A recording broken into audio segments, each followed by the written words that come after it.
नमस्कार, आप देख रहे हैं टाइम इंडिया टीवी नेटवर्क और मैं जुबैर मलिक। हमारे साथ इस समय स्टूडियो में खास मेहमान मौजूद हैं जो कि आम आदमी पार्टी के कार्यकर्ता हैं, सुभाष जैन जी। आपका सर स्वागत है हमारी स्टूडियो में। सर आपको हाथ जोड़कर नमस्कार करता हूँ सबसे पहले। जी सर, ये बताइए, अभी हाल ही में 3 बिल पास हुए हैं और कानून भी बन चुके हैं जो कि राष्ट्रपति जी की मोहर के बाद, तो ये बताइए उस पर आपका क्या राय है? देखिए, जो किसानों के लिए बिल पास हुआ है अभी, मैं सबसे पहले ये कहूँगा कि अगर बिल अच्छे पास हुए होते, किसानों को पसंद आए हुए होते, तो आज देश का किसान वाह वाह कर रहा होता। लेकिन किसानों में बहुत भारी रोष है जी।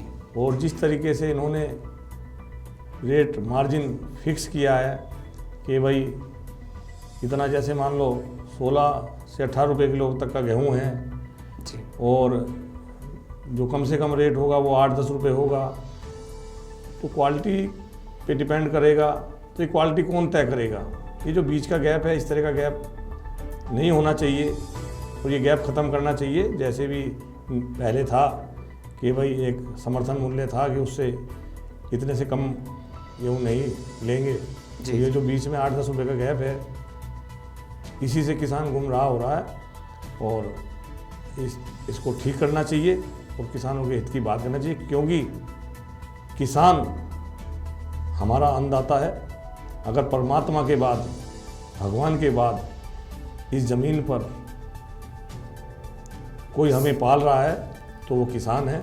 उनके हर हित का, हर बात का किसी की भी सरकार हो उसे ध्यान रखना चाहिए, चाहे स्टेट गवर्नमेंट की बात हो चाहे सेंट्रल गवर्नमेंट की बात हो। किसानों के हित को सबसे पहले पार्टी पे रखना चाहिए और ध्यान रखना चाहिए, क्योंकि वो बहुत मेहनत करते हैं, रात दिन खून पसीना अपना बहाते हैं। और हमें सर आपसे एक और हमारा सवाल होगा, अभी हाल ही में एक रेप हुआ था हाथरस के अंदर, तो उसको लेकर के जनता में बड़ा रोष है। हर आदमी एक ही आवाज़ उठा रहा है कि मनीषा को न्याय दो, मनीषा को न्याय दो, जिसे लेकर के वहाँ पर राहुल गांधी, प्रियंका गांधी और कई बड़े नेता वहाँ पर गए थे और उसके बाद मीडिया को भी हालांकि वहाँ जाने से रोका गया था, लेकिन अगले दिन परमिशन दी गई। तो उस पर आपका क्या कहना है? देखिए, इस तरह की तानाशाही, हमारा देश लोकतंत्र देश है, इस तरह की तानाशाही किसी भी सरकार की जी हम मानते हैं नहीं होनी चाहिए। और बेटी जो है माता का रूप है, उनके साथ इस तरह का व्यवहार नहीं होना चाहिए। अगर किसी के साथ, किसी भी बेटी के साथ ऐसा हुआ है तो ये नहीं होना चाहिए। सर यहाँ सवाल एक सीधा सा है कि किसी की बेटी को रात के 12 बजे के बाद जला दिया जाता है, क्या हिंदू धर्म के हिसाब से सही है?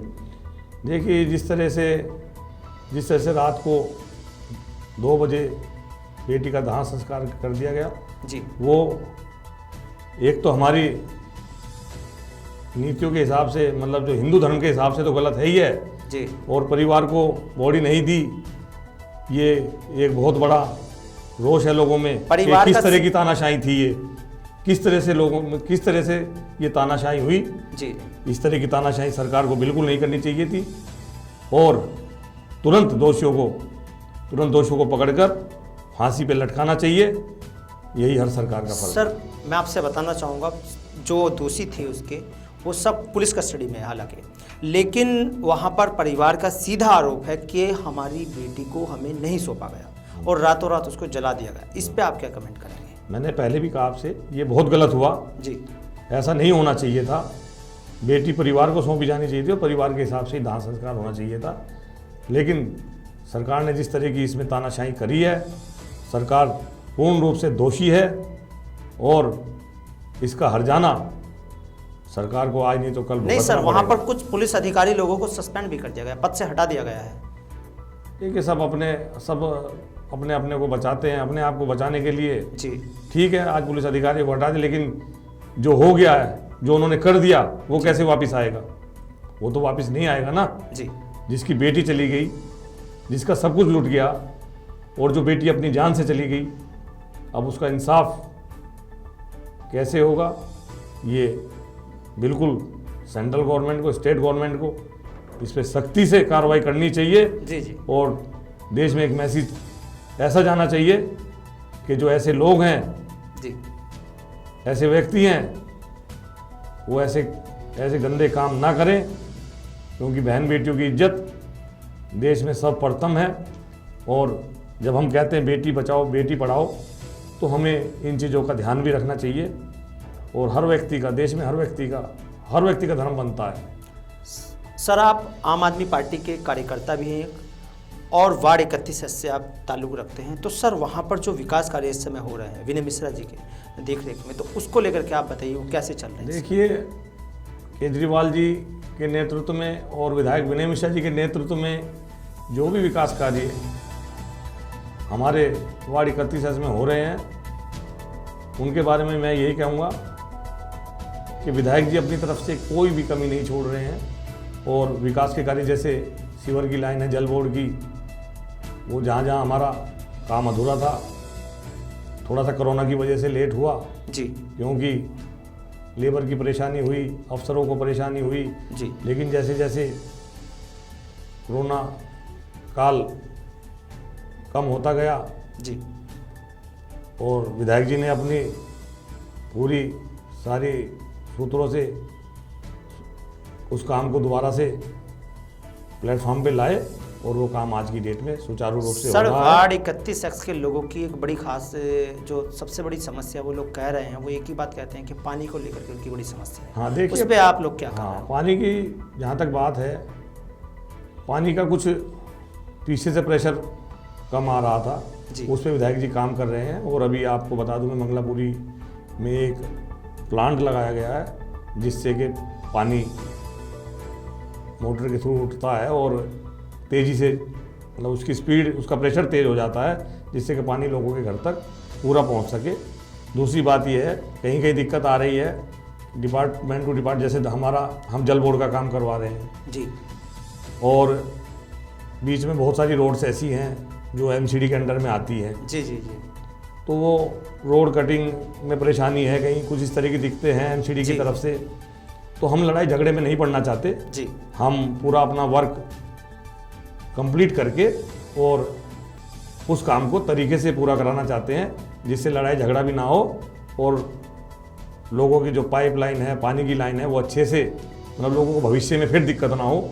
आज जो दिक्कत हो रही है, परेशानी है करंट में, उसके लिए हम जनता से क्षमा भी थोड़ी सी चाहते हैं कि काम थोड़ा सा इसलिए लेट हो रहा है कि थोड़ी सी डिपार्टमेंट टू डिपार्टमेंट दिक्कत है और वो दिक्कत जल्दी ख़त्म हो जाएगी। हम अपना पूरा प्रोसेस हमारा तैयार है और जल्द ही हमने जो वादे किए हैं, और आपके माध्यम से भी हम ये बता दें कि थोड़ी सी दिक्कत है, उसके बाद बड़ी राहत लोगों को मिलेगी पानी की तरफ से और सीवर की तरफ से।